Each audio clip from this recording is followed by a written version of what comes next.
ఇప్పుడు మనం తినేటంట ఈ ఆహార పదార్థం తింటూనే వస్తున్నాయి. ఇది అయితే వెరీ వెరీ డేంజరస్. దీంట్లో కానీ ఒక నెల రోజులు పార్సల్ తీసుకొచ్చి తింటే ఖచ్చితంగా మనకి క్యాన్సర్ వస్తుంది. ఈ టిఫిన్ పెట్టే ప్లేట్లలో ఇట్లాంటి పేపర్లు వేసి పెడుతుంటారు. మనం యాక్సెప్ట్ చేయొచ్చా? దాన్ని ప్రొజెక్ట్ చేయాలి.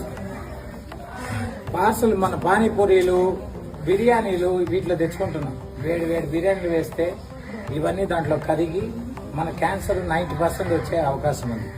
మనం ఇంకా ఎక్కువ తాగేది ఇక్కడ కూల్ డ్రింక్ బాటిల్ ఇక్కడ దీంట్లో కూల్ డ్రింక్. అదే విషాన్ని ఇంకొక విష పాత్రలో వేస్తాం ఈ కంటైనర్లో.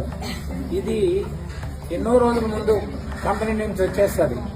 చాలా రోజులు స్టాగ్నేట్ అయ్యి ఈ ప్లాస్టిక్ కూడా కరిగి ఆ కూల్ డ్రింక్లో ఉండి మనకు చాలా టేస్టీగా ఉంటుంది కదా, తాగేస్తాం ఫ్యూచర్లో. ఈరోజు ఒక engineering student SV college of engineering యూనివర్సిటీలో కాలేజ్ ఆఫ్ ఇంజనీరింగ్లో 23 years old, second year BTech, 98% score చేసే అబ్బాయి సఫరింగ్ ఫ్రమ్ క్యాన్సర్. వాళ్ళు ఉన్న ఆస్తంతా అమ్మేసి సిఎంసీలు అయిపోయి ఈరోజు మా రోటరీ క్లబ్ పాలియేటివ్ కేర్లో ట్రీట్మెంట్ తీసుకుంటున్నాడు, ఫ్రీ ట్రీట్మెంట్. ఇదంతా ఎందుకు వచ్చింది?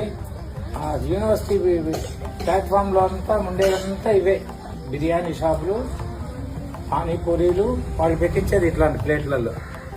ఇలా మనం పెట్టుకున్నామంటే దీనికి సిగ్గుపడకూడదు, భయపడకూడదు.